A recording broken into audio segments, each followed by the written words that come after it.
Bon, déjà, la première chose, c'est de ne pas abîmer son esprit. Supprimer les craintes, ça ne veut pas dire qu'on est plus fort que quelqu'un d'autre.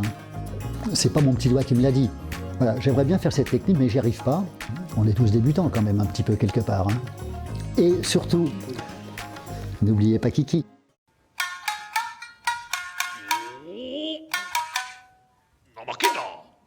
Christian Tissier, merci de nous accorder du temps en marge du stage que tu nous fais l'honneur et l'amitié d'animer ici, au Havre, au Dojo VDB. Donc merci pour ce temps, merci pour cette interview. Je ne vais pas présenter ta biographie ni ton parcours, parce qu'il y a eu de très belles interviews par des gens comme Stanley Pranine, Guillaume Erard, Jordi Delage, beaucoup d'intervieweurs. Il y a une très belle biographie qui vient de sortir, un magnifique ouvrage. Donc on va rester sur des questions un petit peu plus impertinentes et merci. Merci beaucoup, merci. Et merci de votre confiance. Tout l'aïkido est là. Un propos de Yamaguchi Sensei que tu nous cites souvent en stage. Donc la question, c'est si tout l'aïkido est là, à quoi est-ce que ça sert de travailler tout le reste du corps, absolument. tout le temps? Alors, effectivement, c'était Yamaguchi Sensei qui disait que tout l'aïkido était là. Alors là, ça ne veut pas dire que c'est spécialement là, ça veut dire que c'est quelque chose qui part de là. À quoi ça sert le reste? De toute façon, au départ, on a beaucoup de mal à avoir cette position de main, donc on va d'abord travailler le reste, c'est plus facile. Plus c'est général, plus c'est facile, plus on travaille le détail, plus ça devient difficile. Mais bon, c'est quelque chose que vous avez déjà, là, pour la plupart d'entre vous, vous l'avez compris. Et il y a tellement de choses à travailler que quelquefois on est obligé, pour débloquer un point, de porter l'accent sur une main. Et comme globalement la plupart des pratiquants travaillent plutôt bien, enfin je veux dire, ça bouge bien, les jambes, les épaules sont bien relâchées, etc. Quelquefois, avoir justement focalisé un petit peu sur cette position de main permet d'avoir des techniques qui soient beaucoup plus faciles et beaucoup plus fluides. Et comment on lit ce point avec le reste du corps et avec les appuis notamment? Eh bien, je pense que les gens qui font du Ken, par exemple, comprennent bien ce point, parce que c'est là qu'on ferme le petit doigt, okay, c'est là qu'on... Voilà. Mais après, dans les mouvements, il y a une extension, c'est pas simplement une saisie. On va travailler des extensions sur Yokomen, etc. Oui, la façon dont on travaille cette partie, c'est important, et c'est pas le poignet, c'est vraiment cette partie. Mais après, dans l'aïkido, en fait, c'est la saisie qui amène le pouce et le petit doigt, vous voyez, pratiquement l'un en face de l'autre, et avoir une saisie qui soit ferme. Mais bon, c'est pas mon petit doigt qui me l'a dit, puisque c'est un interview impertinent. C'est une interview impertinente, tout à fait. Donc sur ces points-là, et puisqu'on rentre parfois un petit peu dans le détail, puisqu'il faut travailler le détail sans en faire un travail spécifique du détail. Bien sûr. On voit quand tu es en stage, quand tu travailles avec un petit groupe de personnes, ou simplement avec un duo, tu es capable, tout en leur donnant des explications, de dire « Attends là-bas, bouge pas, j'arrive ». Et quelques secondes plus tard, tu vas à plusieurs mètres apporter les éléments qui manquaient à cette personne, donc que tu as vu. Alors ma question, c'est est-ce que tu as une vision périphérique à 360 degrés? Est-ce que c'est le secret du Hensen no Metsuke? Alors de quoi s'agit-il? Alors je n'irai pas jusque-là, mais je pense que tous les gens qui enseignent, même les instituteurs, ont l'habitude d'un espace. Et c'est vrai que j'ai cette faculté non seulement de voir tout ce qui m'entoure, en général, j'ai la faculté d'entendre beaucoup de conversations en même temps. Donc souvent, je suis en train de parler avec quelqu'un, mais je suis capable de répondre à plusieurs personnes en même temps parce que j'entends les conversations. C'est pas que j'écoute pas la personne, j'écoute absolument, mais j'ai cette faculté.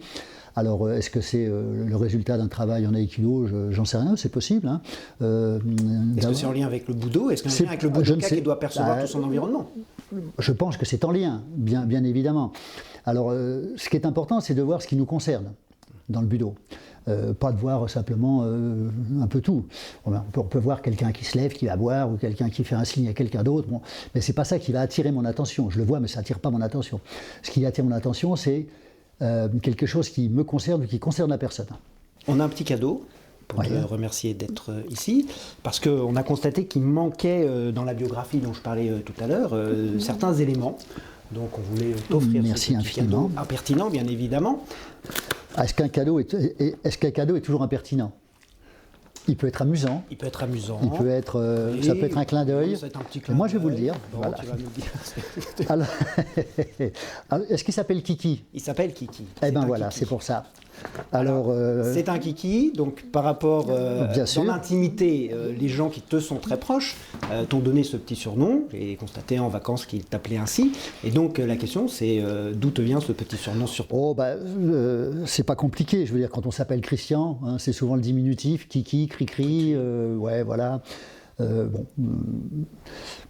Oui, certaines personnes m'appellent Cricri, je pense à les Belges m'appellent Cricri par exemple. Bon, voilà. Peut-être qu'il n'y a pas de Kiki en Belgique, mais bon. Il y a des Mannequin Peace. Lui, c'est un Kiki par contre. Lui, c'est un Kiki. Ah, voilà. C'est un vrai Kiki. Un vrai Kiki, unique. Et très beau. Modèle unique.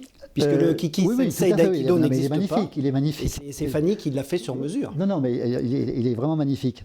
C'est vraiment super, ouais. Je le mettrai en bonne place. Alors oui, Kiki, parce que bon, c'est le prénom, mais aussi parce que moi, voilà, j'ai des amis. On peut être un maître d'aïkido, on a beaucoup d'amis, et mes élèves sont mes amis d'une manière générale. Et ceux qui ne sont pas encore mes amis, j'espère qu'ils le deviendront bientôt. Alors, m'appeler Kiki, c'est pas irrévérencieux, hein, de la part des gens qui m'appellent Kiki, c'est plutôt même amical. Souvent, ils disent Kiki Sensei, c'est une manière de dédramatiser un peu, enfin dédramatiser, disons, rendre la situation plus, voilà. Mais voilà, ça ne me dérange pas. Je n'ai pas du tout d'avoir besoin de protection artificielle, quelle qu'elle soit. Voilà. Maintenant, quelqu'un qui ne me connaît pas, qui me dit salut Kiki, je dirais bonjour. Mais voilà, ça n'ira pas plus loin. Oui, ce serait peut-être un peu révérencieux. Oui, après, voilà, mais les gens ne sont pas comme ça en général. Les gens sont plutôt. Bienveillants. Oui, ils sont bienveillants en général, ouais. Alors, par rapport au Kiki, on va garder qu'une seule syllabe. Bien sûr. Pour parler du Ki. Oui. Ki dont tu parles très peu. Très peu, oui. L'année dernière, tu y as fait une allusion, où tu nous as fait un parallèle entre la recherche de la technique au golf, la recherche de la technique en Aikido, et tu nous as dit, et oui, on fait de la recherche technique parce que la balle de golf, elle ne sait pas ce que c'est que le Ki. Absolument. Voilà. Oui, c'est intéressant. C'est intéressant comme question, ça, voilà. oui. Et donc la question, c'est faut-il opposer recherche technique et Ki? Non, il ne faut pas opposer. Le problème du Ki, c'est son écoulement. Donc c'est aussi simple que ça. Dans l'aïkido, on a le Ki, on a le Kokyu, on a le Hara, le Tanden. Voilà. Donc au départ, il y a les postures. Bien, les postures de façon à ce que le Ki puisse s'écouler. Si on est bloqué, si les épaules sont bloquées, on peut parler de Ki, on peut pas. Ça ne s'écoule pas. Donc, dans un premier temps, c'est la technique de l'aïkido, comme la technique du golf, okay, ou la technique de ce que vous voulez, ou le danseur, okay, qui va faire en sorte qu'on va débloquer les hanches, débloquer les épaules, etc., faire en sorte que l'énergie circule. Le Kokyu, c'est le véhicule du Ki. Alors, ce n'est pas la respiration, c'est de quelle manière on laisse ce Ki passer à l'intérieur. Alors moi, j'en parle pas beaucoup parce que quand j'ai commencé l'aïkido, on en parlait beaucoup. Et on en parlait tellement que je ne voyais pas trop à quoi ça correspondait, mais j'en parlais moi aussi. J'avais 16-17 ans, je parlais du Ki à tout le monde. Puis après, je suis allé au Japon et on ne parlait pas de Ki, à part Toei Sensei qui lui en parlait souvent. Mais ces techniques, certainement qu'elles m'intéresseraient maintenant, à cette époque-là, ça rentrait pas dans mon... Enfin, je veux dire, j'y croyais pas. Enfin, je ne veux pas dire que je croyais pas à ces techniques, mais quand il me disait, tu relâches ton épaule, tu fais ça, le gars va tomber, je savais que c'était pas vrai. Okay, donc je savais que j'avais pas l'expérience du Ki. Donc je pouvais faire tous les exercices que je voulais. J'ai compris que ça passait par le travail technique. Donc j'ai travaillé techniquement, j'ai beaucoup sué, j'ai cassé un peu le corps, dans tous les sens du terme d'ailleurs. Et puis, à un moment, j'ai l'impression que les techniques, quand je les fais, si elles sont fluides, eh bien, ça me contente totalement. Si elles ne sont pas fluides, c'est pas que j'ai pas de Ki, c'est simplement que le Ki ne s'écoule pas. Donc, je retravaille ma technique. Et une fois que ça fonctionne, elle fonctionne pour moi. Elle ne fonctionne pas forcément pour l'autre, puisque s'il a des blocages, il faut d'abord que j'arrive à lui amener la technique pour que lui-même débloque son mouvement. Pour ça que je ne parle pas trop du Ki, parce que c'est quelque chose qu'on a constamment. Alors, il y a quand même une parenthèse à faire, c'est que le mot Ki, au Japon, il est beaucoup moins... Enfin, c'est vraiment dans le vocabulaire courant. Par exemple, être malade, on dit Kimochi.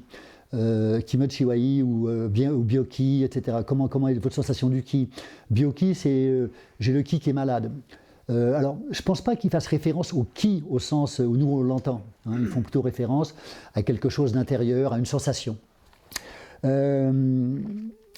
gens qui parlent beaucoup de Ki peuvent faire des exercices qui sont des exercices d'extension. de relâchement, ils peuvent en faire seuls. J'imagine que d'une certaine manière, le zazen est une forme d'étude du ki, puisque bon, il y a un relâchement des épaules, il y a une posture, le dos droit, etc. Mais ça passe par une technique. C'est pas quelque chose d'intellectuel, quoi. Je veux dire, voilà. Donc pour ça que j'en parle pas trop. On travaille d'abord. Mais d'ailleurs, mes maîtres n'en parlaient pas, quoi. Oui, d'accord. Enfin, ils parlaient pas de ki, quoi. Enfin. On travaille la technique pour avoir un corps qui permette un écoulement naturel. Voilà. Je fais souvent le parallèle avec des gens qui travaillent beaucoup sur le corps, comme la danse classique par exemple. C'est extraordinaire ce qu'ils font. Il le faut avec le sourire, on voit les ballets, en fait, etc. Il y a un travail sur le corps. On ne leur parle pas de ki. Mais c'est visible, quoi. Il y a une telle présence, une telle extension, ils sont capables de traduire des sentiments. Ça, c'est vraiment du ki, vous voyez ce que je veux dire. Quelqu'un qui vient apprendre la danse, on lui dit je vais t'apprendre le ki, puis tu vas savoir danser. C'est pas comme ça que ça fonctionne. Pas trop y croire. Voilà. Tu viens d'évoquer le côté corps, le côté santé. On en a parlé un petit peu. On se rend compte que beaucoup de grands sensei d'aïkido ont un corps abîmé au niveau des épaules, au niveau des genoux. Donc, alors que l'aïkido est censé préserver à la fois le corps et l'esprit. Donc, est-ce qu'on peut pratiquer à un très haut niveau en aïkido sans abîmer trop son corps? Alors, bon, déjà, la première chose, c'est de ne pas abîmer son esprit, mais de le modifier. Voilà, c'est la première chose. Alors le corps, oui, forcément, parce que le problème, c'est qu'au départ, on n'a pas les positions, on n'a pas les postures, on n'a pas la technique. Alors, je pense que ça peut changer. Ça peut changer avec les générations qui vont venir, parce que l'aïkido est beaucoup plus mature. L'aïkido va dans un sens qui est peut-être davantage axé sur la technique, enfin, d'une manière générale, avec une perfection de cette technique de plus en plus.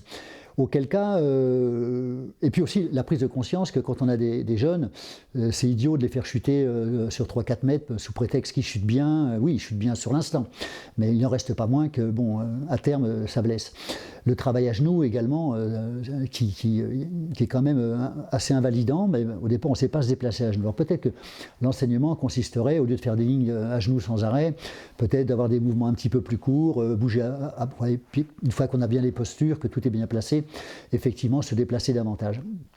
Je pense que le problème, effectivement, c'est que tous les gens qui ont voulu beaucoup travailler, inévitablement, à un certain moment, payent les conséquences. Mais c'est intéressant, c'est ce que tu me dis, parce que j'en parlais avec Yamaguchi Sensei, et il y a très longtemps, évidemment, et il me disait, il y a des gens qui ont été très très très forts pendant 5-10 ans en aïkido, quand il y avait 25-30 ans, mais vraiment très fort, c'était beaucoup de capacités. Je prendrais par exemple des gens comme Chiba Sensei, qui avait un superbe aïkido, mais voilà, très très fort. Mais qui, je ne parle pas de Chiba Sensei pour l'instant, mais qui, arrivé à 40 ans, ne pouvait plus bouger. Il me disait, moi, j'ai jamais travaillé, je me suis beaucoup entraîné, mais j'ai jamais travaillé jusqu'à la limite. Okay, et il dit, voilà, j'ai 70 ans, et puis je bouge toujours. Voilà. Donc ça m'a un petit peu fait réfléchir, parce que moi j'ai eu beaucoup d'accidents. J'ai commencé jeune l'aïkido, donc je suis arrivé au Japon, j'étais deuxième dan, mais j'avais pas une bonne technique, très franchement, j'avais tout à apprendre, et là-bas on m'a un peu bousculé. Comme j'étais demandeur, j'aurais été dans mon coin, etc. Je m'aurais fait travailler comme j'étais demandeur, je voulais m'entraîner beaucoup parce que j'étais là-bas pour ça. Un coup on m'a cassé l'épaule, après les genoux, après le dos, etc.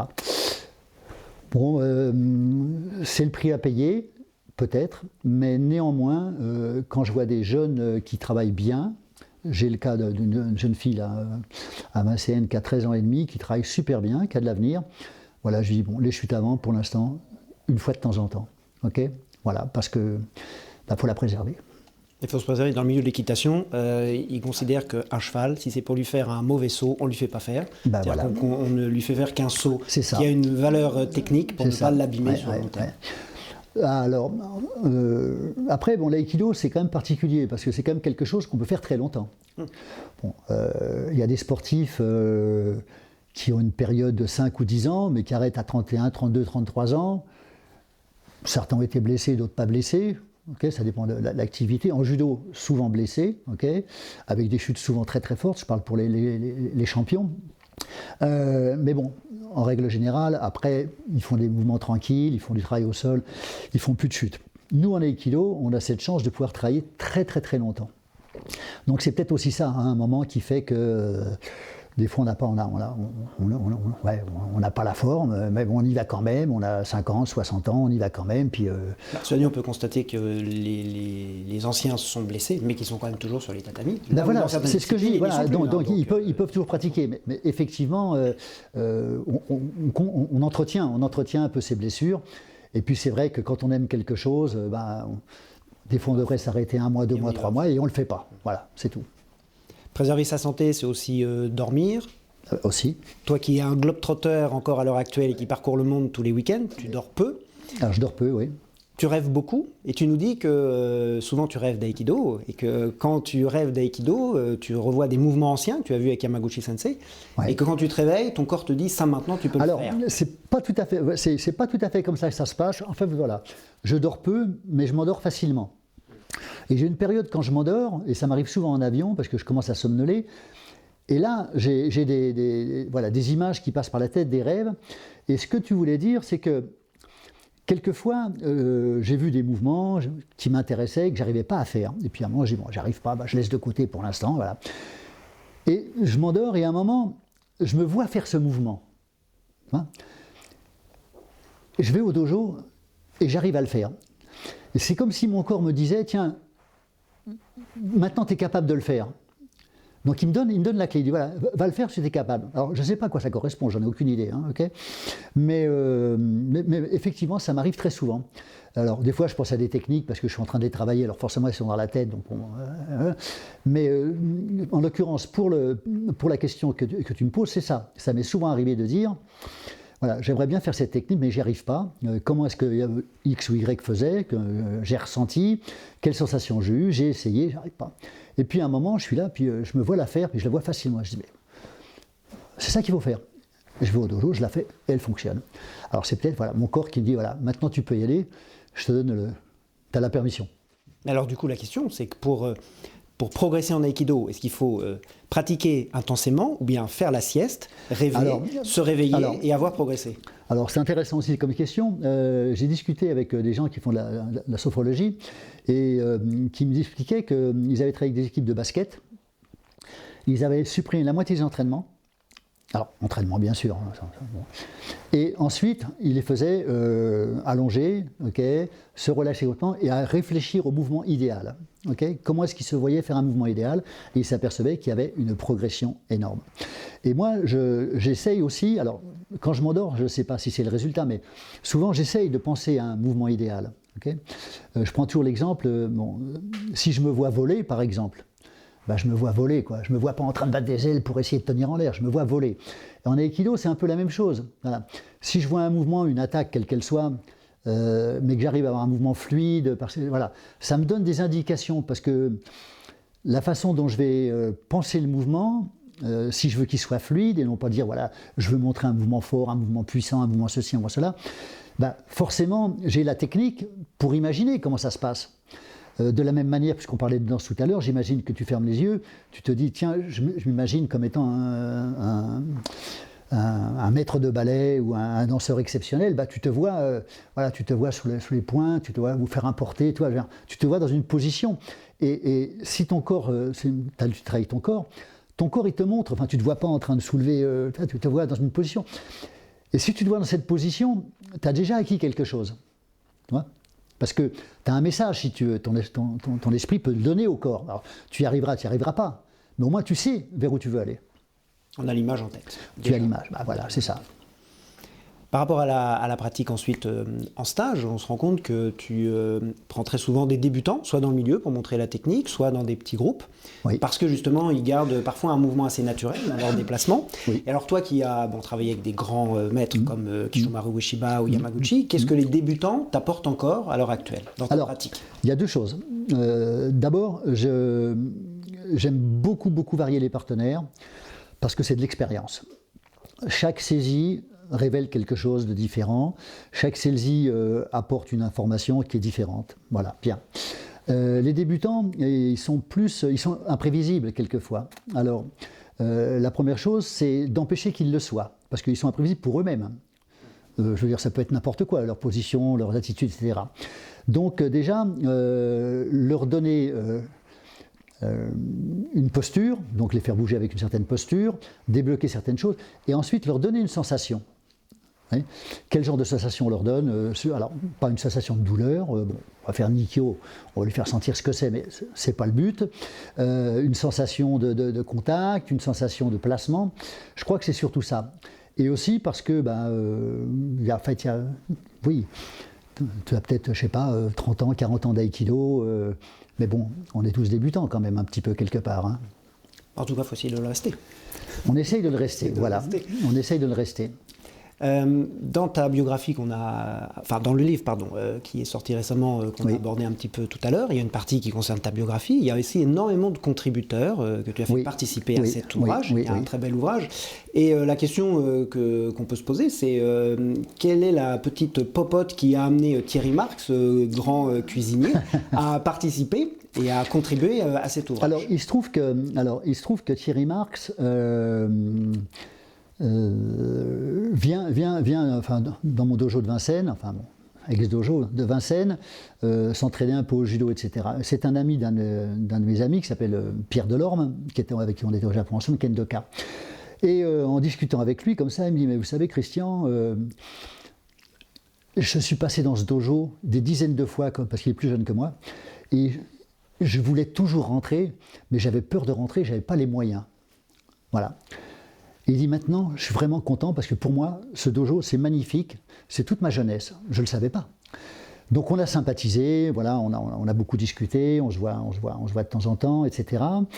Il va souvent au Japon, donc voilà, je lui ai dit, écoute, ce serait bien si tu nous donnais un peu ton point de vue non seulement extérieur à l'aïkido, mais en tant que pratiquant d'arts martiaux et cuisinier. Et cuisinier, voilà. Quel rapport tu fais et quelle image tu as du Japon? Qu'est-ce que tu as appris du Japon? Et j'ai trouvé que c'était vraiment, vraiment intéressant son article parce que, d'ailleurs, il raconte un peu cette histoire du cercle tissier, hein, bien sûr, mais le parallèle qu'il fait effectivement entre son travail à la cuisine. Ensuite, quand il va là-bas, comment est-ce qu'il observe les gens, qu'est-ce qu'il en retire? Voilà, je trouve que vraiment, vraiment, c'est quelque chose qui était très intéressant. Et puis il y a d'autres articles. Bon, Bruno Gonzalez, je l'ai connu évidemment, il avait 14-15 ans. Il a toujours fait beaucoup de choses. Hein. Il a fait de la photographie, de la magie, ceci, voilà, du théâtre, voilà. Et je lui demande de nous écrire un truc. Je lui dis sur ce que tu veux. Et il nous fait un article sur Aïkido et théâtre, quoi. C'est totalement inattendu, mais c'est exceptionnel. Enfin, je veux dire, d'avoir pris ce biais-là. Ce prisme-là pour parler de l'aïkido. Donc voilà, les contributeurs, c'était ça. Je voulais des gens qui soient différents. Bon, des gens que je connaisse, parce que après, il fallait limiter, parce que forcément, on ne peut pas demander à tout le monde. Donc il y en a qui sont des contributeurs qui ont fait des articles. C'est le cas de Guillaume Erard, etc. C'est le cas d'Adiel Lance sur la philosophie. C'est le cas de Philippe Doussin sur un peu l'ésotérisme, etc. Et les autres, c'est des portraits. Hein. Donc voilà, il y a eu des interviews qu'on a retravaillé avec Anne Martinetti qui a fait en sorte que l'écriture soit la même sur ce livre. Et j'ai trouvé intéressant le point de vue de Céline, le point de vue d'Hélène, voilà, le point de vue de Vilco, le point de vue de Franck aussi. C'est tous très différents, mais chacun amène un prisme, enfin quelque chose de différent dans sa vision de l'aïkido. Et je trouve ça très intéressant. Voilà. C'est en tout cas riche. Oui. Et Thierry Marx parle effectivement de l'aïkido, mais d'autres budo, également, en même temps qu'il fait parallèle avec la cuisine. Dans le budo, souvent, tu nous dis que le budo, c'est par rapport au partenaire, lui supprimer ses certitudes, et par rapport à soi-même, de supprimer ses propres craintes. Oui. Est-ce que tu as supprimé toutes tes craintes? Alors, toutes mes craintes, non. Déjà, quand ma fille prend sa voiture pour descendre dans le sud ou aller quelque part, je veux absolument qu'elle m'appelle en cours de route et je veux absolument qu'elle m'appelle quand on est arrivé. Donc ça, c'est des craintes. Mais c'est des craintes légitimes, j'entends. Donc je ne parle pas de ces craintes-là. Quand je parle des craintes, j'essaye de supprimer tout ce qui pourrait faire en sorte que je sois mal à l'aise dans une situation. Alors non, on n'a pas supprimé toutes les craintes, mais le travail sur soi-même, c'est certainement de faire en sorte que toutes les situations abordées soit abordé de la façon la plus sereine possible. Alors évidemment, sur un plan martial, supprimer les craintes, ça ne veut pas dire qu'on est plus fort que quelqu'un d'autre. Hein. Ça ne veut rien dire ça, ok? Ça veut dire simplement que on essaye d'aller où il faut aller, et si on veut se protéger d'une certaine manière, soit intellectuellement, soit physiquement, eh bien, il y a tout un ensemble de choses qui rentrent en ligne de compte dans notre vie courante. C'est sûr que si on va au mauvais endroit au mauvais moment, voilà, donc faire le budo, c'est aussi ne pas être au mauvais endroit au mauvais moment, ou en tout cas, si on l'est à ce moment-là, on doit le savoir, ce genre de choses, et puis dans des conversations, dans une façon d'acter avec des gens, de communiquer avec des gens, interagir. Voilà. Et voilà, interagir. Et comment est-ce qu'on interagit? On voit tellement de gens qui n'ont aucune crainte et qui vont parler, qui vont penser, ah tiens, il était sympa un tel, et puis l'autre il va dire, putain, quel con celui-là. Ils sont pas bon. Alors ça m'arrive certainement aussi. Alors c'est pas des craintes au sens, mais voilà, dans mes relations, c'est ce genre de crainte que j'essaye aussi de ne pas être à la hauteur. Voilà. Alors souvent, je préfère me taire aussi, hein, voilà, pour que je supprime certaines craintes. J'irai pas discuter, argumenter avec un physicien, par exemple. Je poserai des questions, mais bon, voilà. Sur la physique, mais après, par exemple, qui m'intéresse. Sur autre chose que voilà, le domaine de la physique. Voilà. Sur le qui, mais peut-être que cela dit, dans mon domaine, j'argumente rarement aussi. Hein, je veux dire, avec des gens que je connais, parce que voilà, c'est un échange. Mais il y a beaucoup de gens. Souvent, je dis à ma femme, écoute, on va quelque part chez des gens qu'on a invités. Eux savent ce que je fais, les autres, voilà. Hein, on ne parle pas, je ne fais pas d'aïkido. Hein. Voilà, on n'en parle pas. Et parce que, voilà, d'abord, ils ne comprennent pas, ils ne voient pas, enfin, même si. Alors, il y a des gens qui peuvent être intéressés, mais souvent, bon, ça ne veut rien dire pour eux, quoi, je veux dire. Alors, il faut leur conseiller le livre, comme ça, ils auront un aspect global. Voilà. Alors, oui, c'est intéressant, parce que ça, oui, souvent, bon, qu'est-ce que vous faites dans la vie? Je suis prof d'aïkido, oui, s'occupe du patronage du coin, c'est un raté, quoi. Non, mais, oui, hein, forcément. Hein. Donc, voilà, bon. Je préfère des fois pas avoir discuté. Alors, surtout si c'est quelqu'un qui a fait de l'aïkido et qui, bon, dès le départ, ça peut être intéressant, mais ça m'est arrivé quelquefois d'avoir des gens qui me disent vous êtes vraiment bon, vous. Hein, ouais. Mais alors, j'ai un tel, alors je le connais, alors lui, hein, vraiment, il est comme vous, hein, il est aussi bon. Et le un tel, je le connais, je dis, bon, alors, si nous, même niveau, il ne faut même pas qu'on discute, quoi. Ce matin, tu nous as parlé lors d'un mouvement d'intelligence dans l'aïkido. Oui. Je me rappelle dans une interview précédente, tu avais indiqué que l'aïkido, c'était un système d'éducation intelligent, fait pour des gens plutôt logiques. Dans l'intelligence de l'aïkido, qu'est-ce que l'intelligence artificielle, dont on parle beaucoup actuellement, peut amener, perturber, remplacer? Est-ce qu'on fera un jour de l'aïkido grâce à l'intelligence artificielle? Alors, il y a plusieurs choses. Bon, déjà, quand je parle d'intelligence, je parle plutôt des relations, des choses entre les choses. Plutôt que l'intelligence, bon, il faut en avoir, on est d'accord. Mais ce que je veux dire, c'est l'intelligence, c'est comment les choses s'organisent. C'est le système qui est intelligemment organisé. Voilà, bien. Ça, c'est la première chose. Ensuite, il y a deux choses. Il y a l'homme augmenté et il y a l'intelligence artificielle avec soit du robot, un robot, soit simplement des images. Okay, avec des images, on peut faire beaucoup de choses. Alors, les images, il faut les nourrir. Le problème de nourrir les images, c'est avec qui on les nourrit. Dans des activités comme la danse, puisqu'on a parlé de ça tout à l'heure, ou le golf, voilà, on a des très très grands danseurs, des très très grands champions qui ont tous, je veux dire, ça varie très peu, je veux dire, ce qu'ils font, quoi. Il n'y a pas la façon de bouger, elle est pratiquement toujours la même. Donc, si on analyse les images, qu'on nourrit l'intelligence artificielle, elle est capable de reproduire l'image idéale. En aïkido, c'est plus compliqué parce que d'abord, moi, je ne suis pas l'image idéale. Toi, tu n'es pas l'image idéale. X n'est pas l'image idéale. Chacun va penser qu'il a l'image idéale ou qu'il ne l'a pas. Donc, il y a un lien à deux en plus. Il y a un lien à deux. Donc, qu'est-ce qu'on va montrer comme comment est-ce qu'on va créer le mouvement? Voilà. Donc, on peut créer des mouvements à peu près.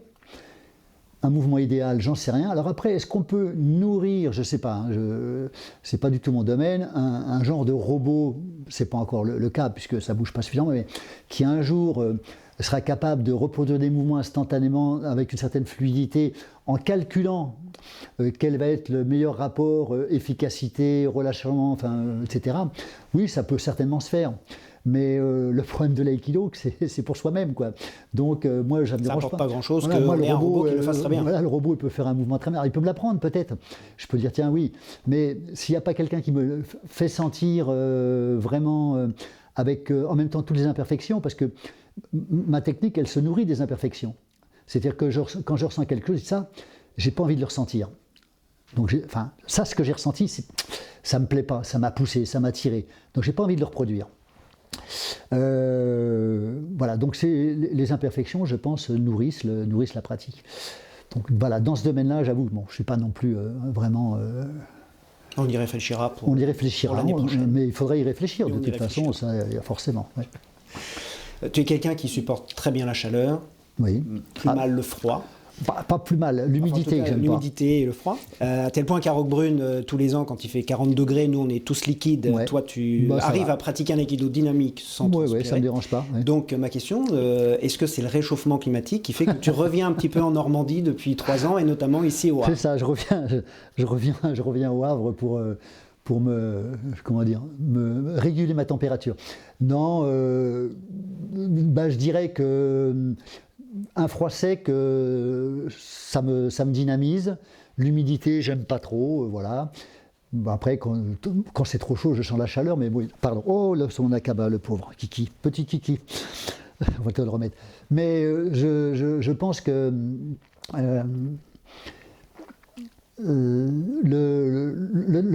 la chaleur, j'ai du mal à comprendre comment les gens peuvent se sentir mal.